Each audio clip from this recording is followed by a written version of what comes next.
you should go in with a call to action. Early on, that was one of the things that I started the podcast, and I wasn't as clear about that.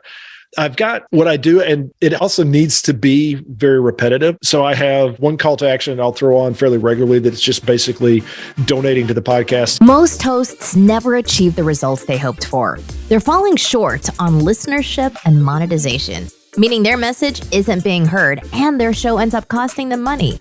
This podcast was created to help you grow your listenership and make money while you're at it.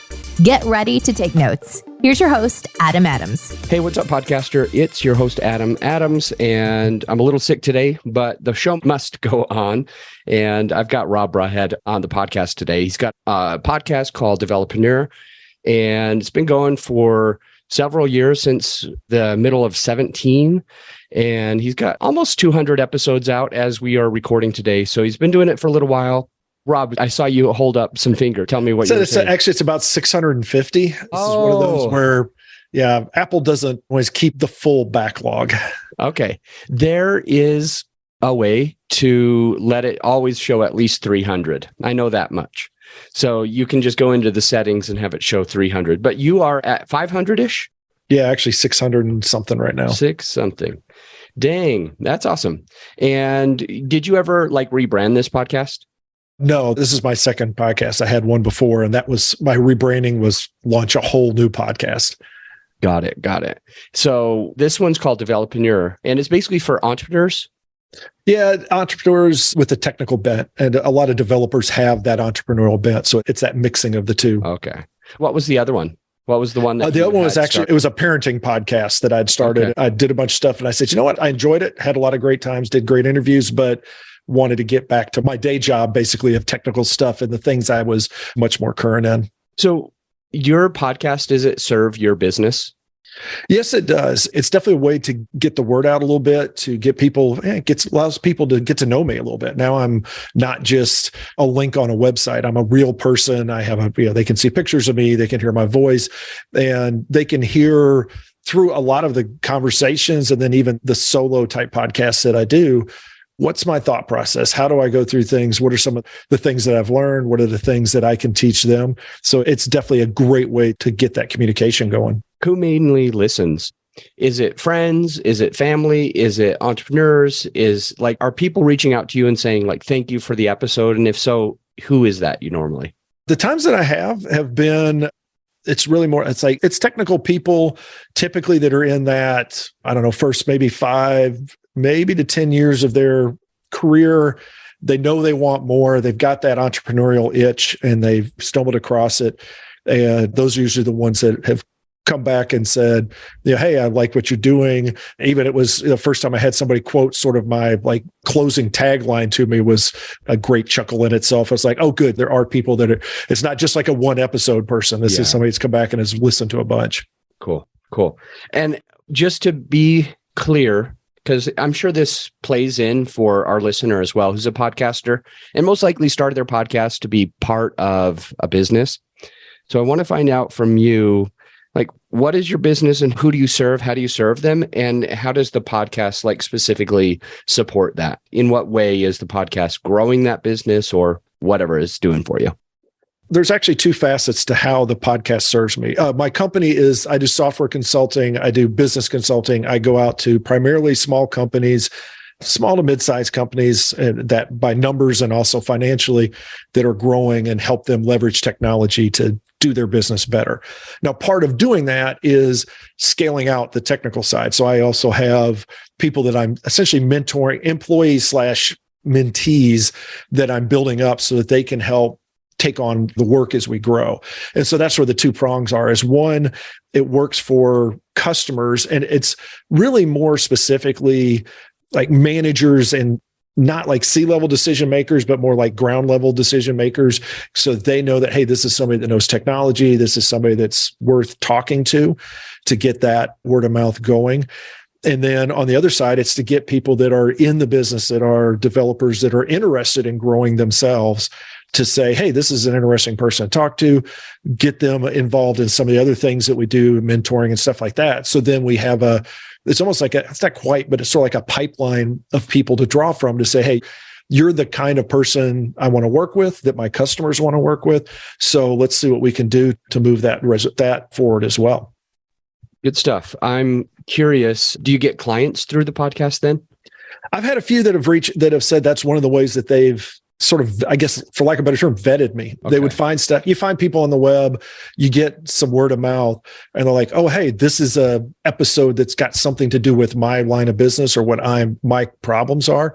And so it gives them sort of like an introductory interview in a sense. I wanted to also ask you, we're recording this toward the beginning of 23.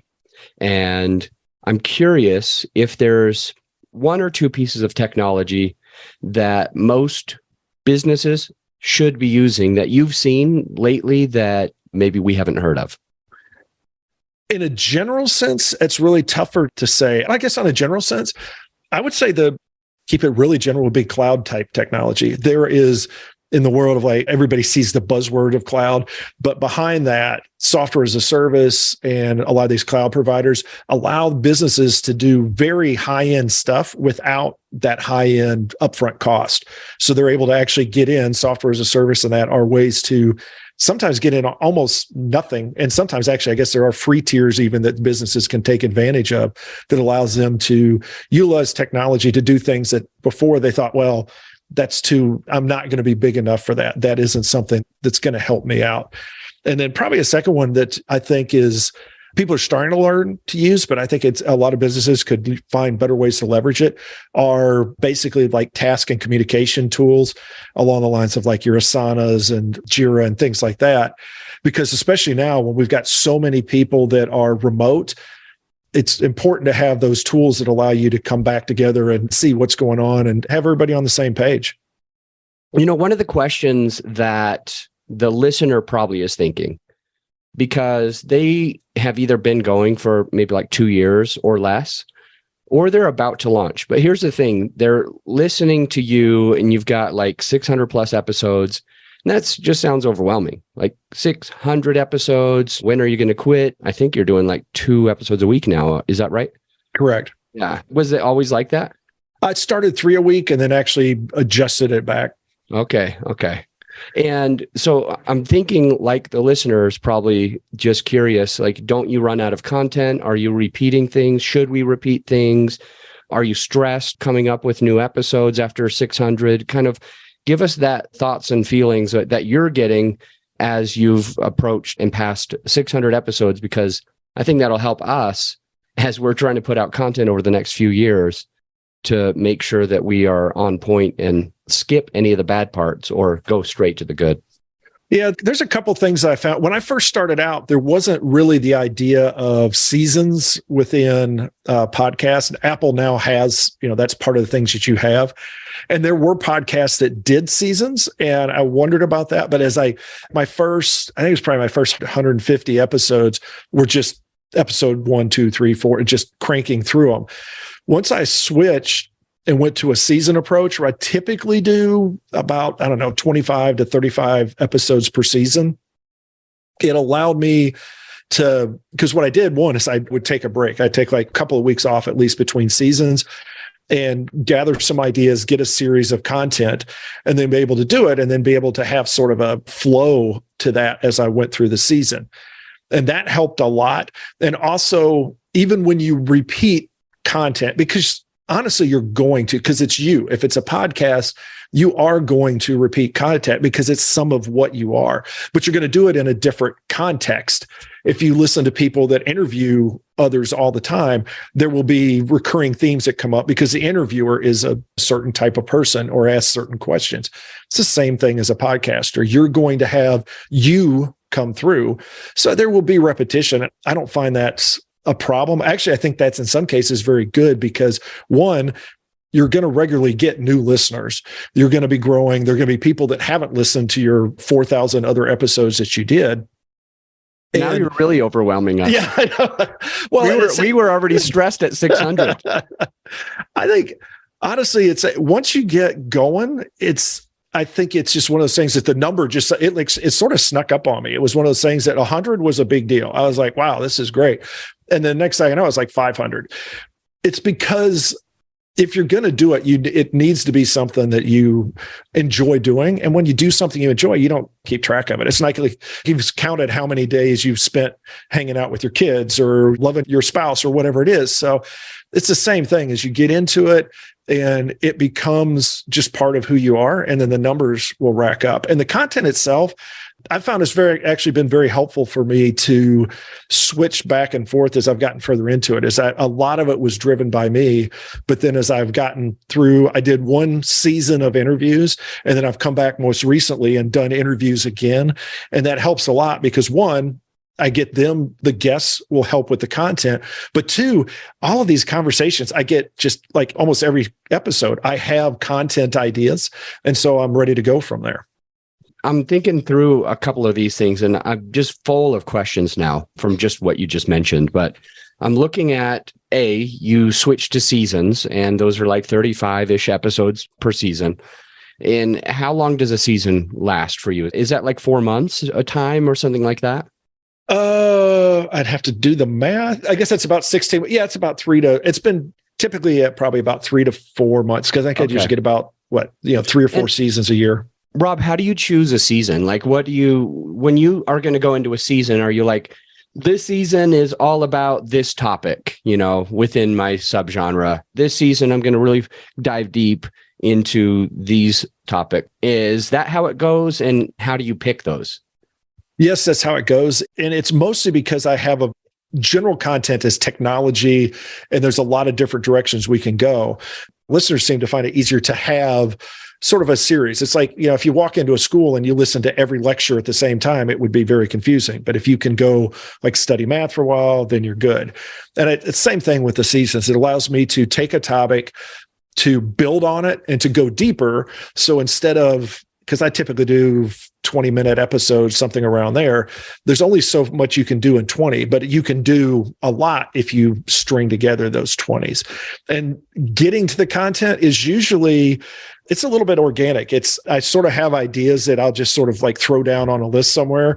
And as I look through stuff and I'm looking into a next season, I'll see, hey, there's 6 things or 20 things that I want to talk about. And then those will turn into a season. Okay. I want to rapid fire a few questions here. Okay. Solo versus interview. I feel like you're doing a combination of each, or it sounded like you said that to me a couple times. And what I'm wanting to understand is, what should the listener do? Should we do all solos? Should we do all interviews? Or should we do some type of combo? And if it's a combo, is there a better way to think of that to make sure that you're doing the right variation in between? This is something that I think is a very personal question. For me, when I have listened to podcasts, which I do quite a bit, I do appreciate the ones that mix it up where you have, like on Monday, you get the podcaster, then Wednesday and Friday, you get interviews or, something like that. Yeah. I like the mixing it up a little bit. I think it helps, especially if you are solo. If you're not a just phenomenal personality, I think it can get sort of great on people. It can get a little redundant. So I think mixing it up is pretty good. Doing all interviews, I know some places that have done this and done very well at it, but then it's like, there is a lot to it as far as, finding the right interviewees, making sure that those things work out, scheduling all of it, making sure that you're not sick at the wrong time, stuff like that. You can't sometimes help it. Exactly. So many different questions, and I'm just trying to rapid fire some of these, but I'm looking at your podcast, and I know that you help companies to be able to integrate more technology. And I'm wondering, when you mentioned getting the interviewees on board, it made me think of a question. I wonder if this tech person is using some sort of automation to make it easier to get those guests on the show, or how you're doing it. That's an excellent question, actually. I like that one because as a podcaster, especially if you're new, you may not realize it, which like any business, there's a lot of tools out there. For guests in particular, if you want to be an interview-driven podcast, there are plenty of sites. I think actually you and I initially met on PodMatch, and that's one of, I know there's several others.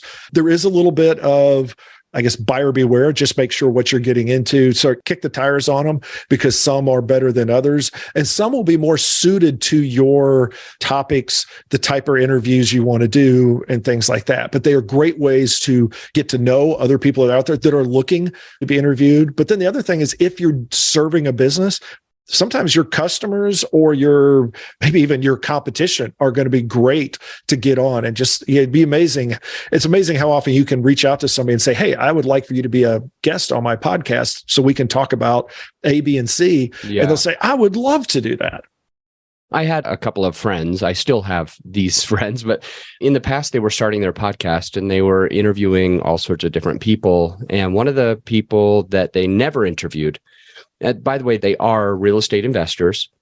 And what they do, it's called syndication. Basically just means that they raise a lot of money from other people and then they buy the deal. So they don't really have to use a lot of their own money. They can raise millions of dollars and then close on these deals.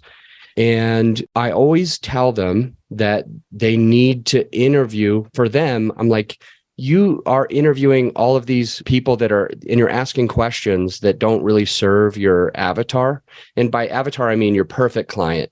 And for them, I mean, you're not really serving a passive investor that wants to place their money. You're serving active investors. You're asking the wrong questions. You're having the wrong people. And so I would tell them something that you just said, Rob. You said you can interview your clients, the people that you could work with.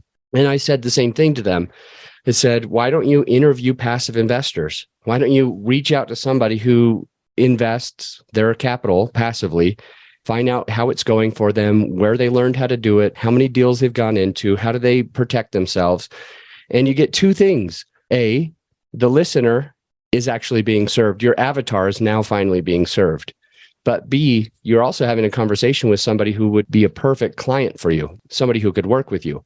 So I'm curious, Rob, do you do that? Do you interview people that you hope a fraction of them end up being clients? It's actually a very well-timed question, because just in the last week or so, I've been thinking, because I think I'd mentioned that the recent season is interviews. And one of the things I've thought about, because I've enjoyed the interview side of it, is actually looking at doing another season of interviews, but actually focus specifically on clients, or actually it's really specifically on potential clients, is go and instead of do just a regular cold call and say, hey, here's some things that maybe I can help you out, is actually essentially try to get the equivalent of a cold call, but do it as an episode. Say, hey, I'd like you to come on, talk about your stuff, because then it's, one, you get to introduce yourself, but it's also like, hey, this is an audience. Maybe some of these people can help you out. So it's not just, I'm not locking you in. I'm allowing you to sort of do a little bit of marketing of your issue to see if somebody can come in and help you out as well. So I definitely thought, I have not done that specifically, but that is something that just recently has become more and more starting to form on my radar. Cool. I wanted to go to something else that you said. We were talking about, you do seasons. It's like 35 episodes per season. So 2, 3, 4, 5 months, and you go deep on something, and then you're going to move to something else. But what I remember is that you said, I usually take a little break, take some time off. And what I'm wanting to understand is, does that mean that the podcast itself stops publishing? Or are you recording ahead of time the next season so that you never have to have a break in the actual podcast? I actually, the first couple of times there was no break in the podcast. And then so I said, you know what, I think I can support that a little bit. And it's never, I think the most it's been was 4 weeks. It would just like, I'd take a month and it was sharper stop to the season. And it didn't impact me too much, because by then I had a lot I had a really good track record of regularly producing stuff. I would say early on, I would recommend keep it going. It's like you said, record ahead. So you can take a break, but just, you're going to have to come back and you're going to have to really go. I think it helps immensely to have that track record of going for a long period, like not 3-4 months, but a couple of years would be that kind of track record. It's like, hey, this thing just works by clockwork. Your listeners like it. And then when you can take a break, then you just sort of bunch it up a little bit and say, okay, I'm going to take a little break. And you should always be way ahead. You shouldn't be doing next week's podcast this week. You should be minimum, I would say, probably 3 to 4 weeks. And a lot of places, it's much further out so that you've got your content and it's just maybe a matter of editing and boom, you're off and running. Well, speaking of breaks, in a minute, we're going to take a commercial break. And when we get back with the commercial break, I want to ask you some like advice on that, just to get a little bit deeper. Before that, I just want to mention to the listener that my advice, now Rob, he's done, 600 episodes. So there's a lot of content there. There probably, most likely, nobody, and that's not to offend Rob, I have 300-ish episodes, and most likely nobody has listened to all 300. Actually, there is one person that has told me that he listens to all of them. And I made an episode about some special thing, and he implemented it the day after it came out. And I was like, oh, that's awesome. He goes, thanks for putting that on. I listened to every episode.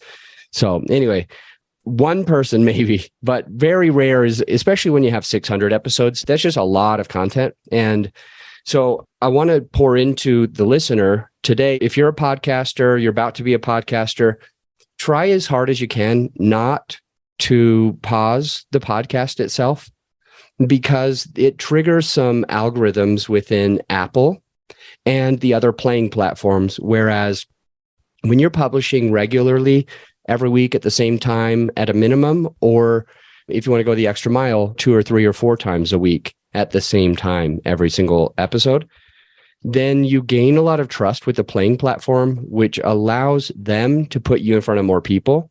And so as soon as you skip episodes, then you're no longer triggering the positive algorithm, you're triggering the negative algorithm, where they're not sure if they can trust you. They're not sure when you're going to put out more content. And the podcast playing platforms, it's a goal of theirs to keep your attention, to keep it away from YouTube, to keep it away from social media. And so when there is a podcaster, write your own name there. When there's a podcaster who can be consistent at a minimum, they say, hey, this is somebody that we can promote, we can push in front, we can show their podcast to other people, because what it's going to do is it's going to keep people on our platform, and then we're going to make more money and things like that. So you definitely want to try.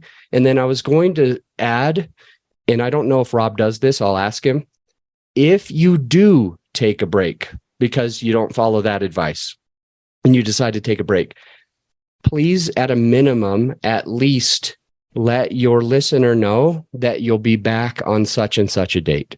Please at least say, that was the end of this season. In 2 weeks' time, in 4 weeks' time, is when the next season, which is about XYZ, comes on. Stay tuned. I'll see you then. And basically what you're doing there is you're giving a, what's the word for it? A cliffhanger. So just like we're about to take that break, when we come back, I'm going to ask some in-depth questions from Rob that he can pour into you, but we'll be right back. Hey, my friend, as you know, this episode is sponsored by my company, GrowYourShow.com. We want you to be able to have the best tools at your disposal without costing you a whole arm and a leg. So right now you can get a free list of vetted equipment that, like mics, mixers, webcams, sound treatment, editing software, everything that you need. I created the whole PDF with direct purchase links just to save you time and money, to help it be more convenient for you. So this free PDF will help you skip all the guesswork. If it's on there, it's vetted and approved by yours truly. And if it's not on there, it's probably not worth the money. So go ahead and get yours at growyourshow.com/PDF. Let's get back into the show.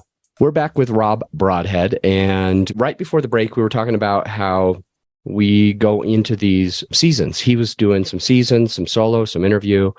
We talked a little bit about the break that he was taking. And I wanted to get his feedback on what does he do for the break? How does he make sure to keep his listeners maintained? Then I've got a couple other questions after. That's a good point, that as I get towards the end of a season, I usually, I always start with, hey, this is the beginning of a new season. This is what we're talking about. As I get closer to the end, especially as I get in probably the last 3 or 4 episodes, I will start talking about, hey, we're getting close. And usually there's a sense of closure coming up on whatever that topic is. So I'll sort of be saying, hey, we're getting close. This is how we're going to wrap up. I always do a end of season, at least 1, sometimes 2-part sort of wrap up, summary, closure type of episode. And also through that, I'll be talking about what's coming in the next season. What am I going to be talking about and when to expect it? And it is typically, like I said, I think it's typically like 2 weeks, something like that, where I'll say, hey, I'm going to take a break. And it's not uncommon for during those breaks. I'm trying to think if I've done it every time, but usually during those breaks, there's sort of like special episodes. For example, I'll do a break at towards the end of December, but I'll release like a Christmas and a New Year's sort of special episode that they won't be on the season. They'll just be general thanks to the listeners. Thanksgiving's about the same time. And then sometimes during like the summer, it depends on when the breaks come, that I'll throw a couple little, just like a little episode in here or there that's not just, especially from a season, it's really nice to be able to have like this little like quick hit. Oh, here's something else I want to talk about that I think I need to share, but I don't want to do a season. And so I'll sort of work those in, and then they just throw them back and add them to quote season one as far as the algorithms are concerned. Let's go with four. Oh, sorry. You go first. You finish because I thought you were done. So finish. And then I got 4 questions. Okay. I was just going to say, but that's key, is that making sure that, as you said, that everybody knows what's going on and that I've sort of prepped them for that. And also to sort of keep something. So at least, like you said, sort of keep saying, hey, there's this out here. Here's the 4 questions. I'll actually send it in the chat so you can be ahead of time, know what they're going to be. And the listener's like, what are they? You'll know. Give us a second. So the first one is, Rob, with your podcast, since your actual show, it is in part to support your business, the Developreneur, which is in the show notes already. And also Rob's bio's in the show notes. His links to his companies are in the show notes, so you can connect with him by scrolling down. Rob, I want to find out, in your opinion, from your experience, do you have a call to action on your podcast to work with you or to take the next steps for the listener?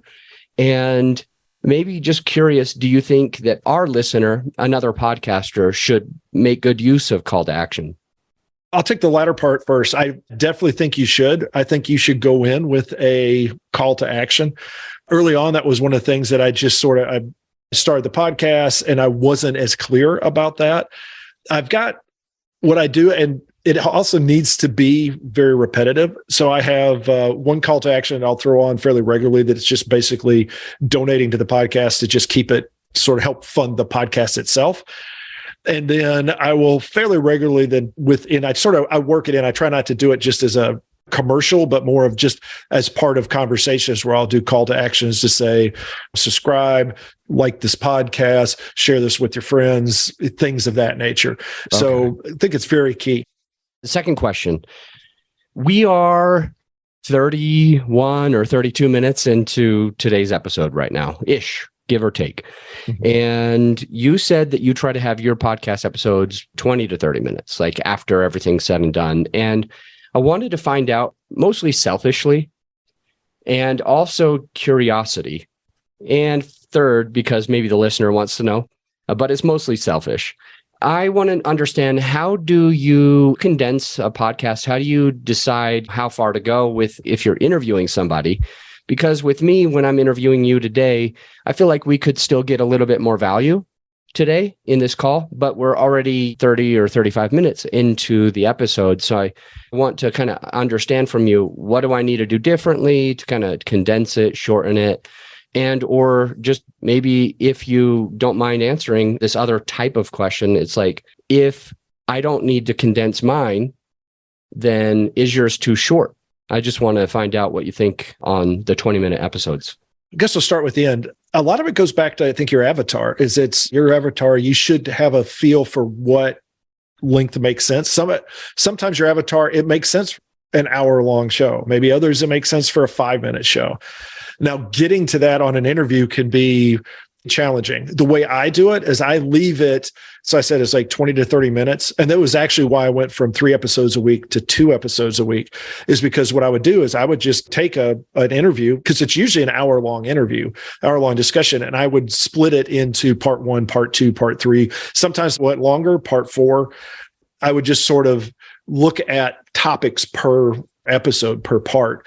And as I went to 2, it was really because I just had such a backlog and I wanted so much to get some of these interviews in front of the listener that I actually extended. When I went to less, I actually extended the length of the podcast as well and said, okay, I want to get this so there's less chopping up and less like intro and outro and some of the things that you wrap around a podcast to make it more per podcast, more content of the interviewee.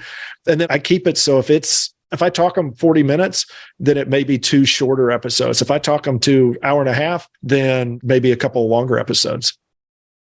I got it. Okay. So the third question is scripted or not. And I'm curious, with your interview episodes and on your solo episodes, how do you think of scripting? Do you write out questions ahead of time? Do you talk about it? Do you write out everything that you're going to say? And this comes because you sounded like you kind of were mentioning that you just kind of go from the feel of it. And so I was assuming you don't do scripted, but I'm curious to get your answer.